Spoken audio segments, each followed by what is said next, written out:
మాతృదేవోభవ. నేను మీ డాక్టర్ శ్రీధర్. నా cell number 9295909819. ఇప్పుడు మనం చెప్పుకోబోయే విషయం ఏంటంటే రవి సంక్రమణం. ఈ రవి సామాన్యంగా ఒక్కొక్క రాశిలో ఒక్కొక్క నెల చొప్పున తిరుగుతూ సంవత్సర కాలానికి పూర్తిగా ఒక రాశి చక్రాన్ని పూర్తి చేస్తారు. నెలకు ఒక్కొక్క రాశిలో మారుతూ ఉంటారు. కాబట్టి ఈయన ఒక రాశి నుంచి ఒక రాశికి వెళ్ళేటప్పుడు ఆయన ఇచ్చే ఫలితాలు ఒక్కొక్క రాశి మారుతూ ఉంటాయి. ఆయన ఒకే దగ్గర ఉండరు కాబట్టి సంవత్సరం పాటు ఒకే దగ్గర ఉన్నారనుకోండి, ఇంచుమించుగా అలాంటి గ్రహాలకు ఆ సంవత్సరం అంతా అదే ఫలితాలు ఉంటాయి. కానీ ఈ రవి అనేటటువంటి ఆయన నెలకి మారుతూ ఉంటారు కాబట్టి రాసుల్లో ఫలితాలు ఒక్కొక్క రాశికి ఒక్కొక్క ఫలితం వస్తూ ఉంటుంది, ఒక్కొక్క నెల మారిపోతూ ఉంటాయి. అయితే ఈ గోచార ఫలితాలలో మనకి ఈ రవి ఒక నెలకాలం ఉండటం వల్ల ఫలితాలు మారటమే కాకుండా ఇక్కడ దీన్ని సంక్రమణం అంటూ ఉంటారు. ఒక రాశి నుంచి ఒక రాశికి మారడాన్ని సంక్రమణము అంటూ ఉంటారు. ఇక్కడ ఇప్పుడు వరకు ఈ 15/3/2025 నుండి కుంభం నుండి మీనంలోకి ప్రవేశిస్తున్నారు. అక్కడ నెల రోజుల పాటు ఉంటారు. అంటే 14వ తారీఖు ఏప్రిల్ నెల 2025వ తారీఖు వరకు సూర్యభగవానుడు అక్కడే ఉంటూ ఉంటారు. ఇక్కడ మీనంలో ఉంటారు. ఇప్పుడు కుంభం నుంచి మీనంలోకి వెళ్తున్నారు కాబట్టి ఇక్కడ ఏ రాశుల వారికి ఏ ఫలితాలు వస్తాయి అనేటటువంటిది మనం తెలుసుకోవాల్సి ఉంటుంది. ఇక్కడ తద్వారా మేషరాశి ఇప్పుడు కుంభంలో మీనంలో ప్రవేశిస్తున్నారు కాబట్టి మీనరాశి నుంచే మనం ఫలితాలు ప్రారంభం చేసుకుంటూ వస్తాం. ఇక్కడ మీనరాశిలో ప్రవేశించారు కాబట్టి 15వ తారీఖు 3వ నెల 2025 అక్కడి నుంచి ఒక నెల రోజుల పాటు ఇక్కడ జన్మంలోనే రవి యొక్క ప్రవేశం జరుగుతోంది. అంటే చంద్రుడు ఉన్న దగ్గర నుంచే ప్రవేశం జరుగుతున్నది. కాబట్టి ఇక్కడ ఈ మీనరాశి వారికి ఫలితాలు ఏ విధంగా ఉంటాయి అంటే దేహాతి చిత్త సంతాప కాలాతిక్రమ భోజనం బంధుమిత్ర సుహృద్వేష చంద్రరాశిగతౌ రవి. చంద్రుడు ఉన్నటువంటి రాశిలో గనక సూర్యభగవానుడు ప్రవేశిస్తే అక్కడ ఆ రాశి వారికి అంటే మీనరాశి వారికి ఫలితాలు ఈ విధంగా చెప్పబడ్డాయి. శాస్త్రం శరీరానికి రోగం, దేహార్తి అంటే శరీరానికి రోగము, చిత్త సంతాప మనసు విచారము, కాలాత్రిక్రమణ భోజనం అంటే అకాలంలో భోజనం చేయటం. అంటే ఒక రోజు ఒక షెడ్యూల్గా ఒక టైం ఉంటుంది కదండి భోజనం చేయడానికి. ఆ టైం కాకుండా కాలానికి ముందుగా తినేయటం, కాలానికి తర్వాత చేయటం, అది నెల రోజులు ఒక రకంగా చేస్తే కూడా పర్వాలా, రోజుకు ఒక్కొక్క రకంగా జరుగుతూ ఉంటుంది. ఈ విధంగా అకాలమైనటువంటి భోజనం జరుగుతూ ఉంటుంది. బంధుమిత్ర సుహృద్వేష, మిత్రులు, పరివారం, బంధువులు అందరితో కూడా మనకి శత్రుత్వం పెరిగిపోతుంది, శత్రుత్వం కలహం పెరిగిపోతుందని చెప్పేసి మనకి శాస్త్రం చెబుతోంది. అందుచేత మీనరాశి వారు కొంచెము ఆ యొక్క ఆ కోపాన్ని తగ్గించుకోవటం అవి చేసుకున్నట్టయితే చాలా ఆరోగ్యంగా ఉంటుంది. ఇంకొకటి ఏంటంటే మంచిది ఆరోగ్య విషయంలో, ఎందుకంటే సూర్యభగవానుడు అందరికీ రాజు, అందరికీ మీకు తెలిసే విషయం.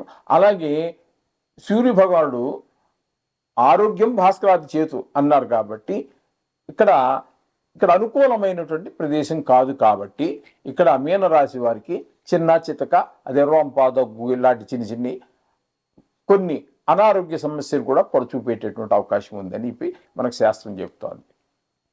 చేత సూర్యభగవానుడికి మనం పరిహారంగా ఖచ్చితంగా చెప్తున్నాం కదండి, ప్రతిరోజు కూడా మనకి ప్రతి నిమిషం కూడా ఆ భగవంతుని ఈ నవగ్రహాల యొక్క అధీనంలోనే మన జీవితం నడుస్తూ ఉంటుంది. కాబట్టి ఎవరు ఎన్నైనా చెప్పనివ్వండి, ఈ నవగ్రహాల యొక్క శ్లోకాలు, బీజాక్షరాలు ఏదో ఒకటి మీరు కనుక రోజు కనుక చేసుకున్నట్టయితే చిన్న చిన్న దోషాల నుంచి మనం బయటపడవచ్చు. ఒకవేళ ఇంతకు మించి కనుక ఏదైనా అనారోగ్యం గట్టిగా చేసినట్టయితే గోధుమలు 1 కేజీ బావు తీసుకోండి, ఒక బ్రాహ్మణుడికి 50 100 దక్షిణ ఇచ్చేసి అది కనుక దానం చేసుకున్నట్టయితే, అది కూడా ఆదివారం చేయండి. అంటే తలుచుకోవడం, పూజ చేసుకోవడం ఏ రోజు చేసినా పర్వాలా. ఒక్క ఆదివారం సూర్య భగవానుడికి, ఆదిత్యుడు అంటే సూర్యుడే, ఆది అంటే ఆయన పేరు మీద వచ్చిందే కాబట్టి ఆ ఆదివారం రోజున మీరు ఆ ఫలితాలు అది ఆ దానం కనుక ఒక బ్రాహ్మడికి ఇచ్చుకుని సంకల్పం చెప్పించుకోండి. ఇట్లా జన్మరాశిలో సూర్యుడు ఉన్న బలం పంతులు గారు చెప్తారులేండి అవన్నీ. ఆ గుళ్ళో కానీ ఎక్కడ ఒక పంతులు గారికి దానం ఇచ్చుకోండి. 50 రూపాయలు 100 మరి ఎంతో కొంత తీసుకుంటారు. తీసుకుని ఆ 1 కేజీ పావు గోధుమలు ఇచ్చేసేయండి. దానికి పరిష్కారం సరిపోతుంది. ధనురాశి వారికి రవి యొక్క ఫలితాలు, రవి సంక్రమణం కుంభం నుంచి 15వ తారీఖు మార్చి నెల 2025 నుండి మీనంలో ప్రవేశించి అక్కడ ఒక నెల రోజుల పాటు అక్కడే ఉంటారు.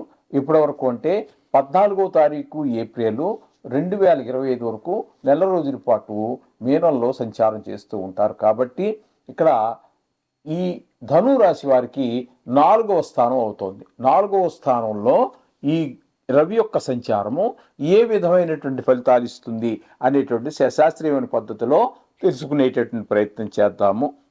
అయితే ఇక్కడ అంతఃక్లేశ గృహఛిద్రం సౌఖ్యహానికి సుభోజసం ప్రయాణే విఘ్నమాప్నోతి చతుర్థే రవి సంయుతే అని చెప్పి మనకి ఇక్కడ శాస్త్రం చెబుతోంది. అంటే రవి చతుర్థే రవి సంయుతే 4వ స్థానంలో కనుక రవి సంచారం జరుగుతున్నట్టయితే వచ్చేటువంటి ఫలితం ఏంటంటే అంతఃక్లేశ. అంతఃక్లేశ అంటే మనోవిచారం కలుగుతుంది. కుటుంబ కలహాలు, గృహఛిద్రం అంటే కుటుంబంలో వారికి మాట పెరగటము, వాళ్ళు మన మాట వినకపోవటం, పిల్లలు కావచ్చు, భార్య కావచ్చు, అలా కుటుంబ కలహాలన్నీ వస్తూ ఉంటాయి, కష్టాలు కలుగుతూ ఉంటాయి. ప్రయాణే విఘ్నమాప్నోతి చతుర్థే, మీరు ఏదైనా ప్రయత్నం చేసినట్టయితే విఘ్నాలు కలుగుతూ ఉంటాయి. అలాగే మార్గ మధ్యంలో కూడా మనకి ప్రయాణంలో అంటే మార్గ మధ్యంలో కూడా ఆటంకాలు కలుగుతూ ఉంటాయని చెప్పేసి మనకి ఇక్కడ శాస్త్రం చెబుతోంది. ఈ విధమైన ఫలితాలన్నీ కూడా మనకి ఇక్కడ ధనురాశి వారికి కలుగుతూ ఉన్నాయి. అందుచేత ఈ సూర్య భగవానుడి యొక్క అనుగ్రహం కూడా మనకు చాలా అవసరము. శుభ ఫలితం అంటే ఏదో ఫలితం ఇస్తూనే ఉంటాడు, ఇవ్వకుండా అని కాదు.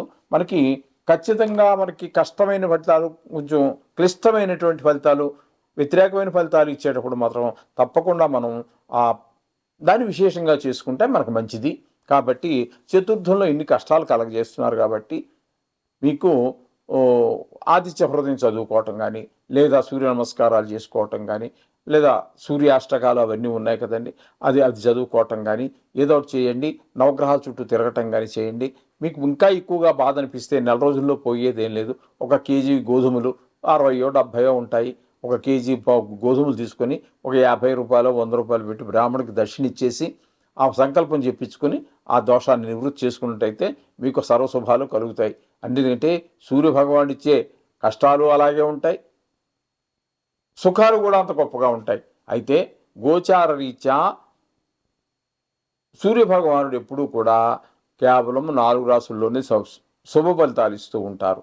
8 రాసులలో అశుభ ఫలితాలే ఉంటూ ఉంటాయి. ఇంచుమించుగా ఒక్క శుక్రుడు బుధుడు తప్పితే మిగతా గ్రహాలు ఇంచుమించుగా ఎక్కువ గ్రహాలు ఎక్కువ రాసుల్లో కొంచెం వ్యతిరేక ఫలితాలు ఇస్తూ ఉంటాయి. అందుచేత మీరేం కంగారు పడక్కర్లేదండి. 1 నెల రోజుల పాటు జరిగేటటువంటిది ఇది కేవలం గోచార ఫలితం.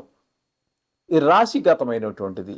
మీకు వ్యక్తిగతమైనటువంటి జాతకంలో ఈ ఇబ్బందులు ఉంటే అప్పుడు దాన్ని మనం చాలా సీరియస్గా తీసుకోవాల్సే ఉంటుంది, తప్పదండి. కానీ గోచారం అనే దానిలో అంతా ఇది మీ ప్రత్యేకం మీకోసం కాదు కదా, మీకోసం ఉన్నది మీ జాతకం. దానిలో బాగాలేనప్పుడు తప్పకుండా తీవ్రంగానే ఉంటుంది. మరి బాధించాలి, కొన్ని కష్టాలు భరించాలి, కొంచెం ధన వ్యయానికి సిద్ధపడాలి, అవి తప్పించుకోవాలి. లేదా మీరు చేసుకోగలిగితే మంచిదే, అంత నియమం నిష్టగా ఉండగలగాలి, అదన్నీ చేసుకుంటే చాలా మంచిది. ఇక్కడ మాత్రం మీరు బాగలేదు కాబట్టి చతుర్థంలో రోజు సూర్య భగవానుడి యొక్క నవగ్రహాల వంతుకు మొత్తం చదువుకోండి. అందులో సూర్య భగవానుడు కూడా ఉంటాడు కాబట్టి అది చదువుకోండి, సరిపోతుంది. శుభం భూయాలు.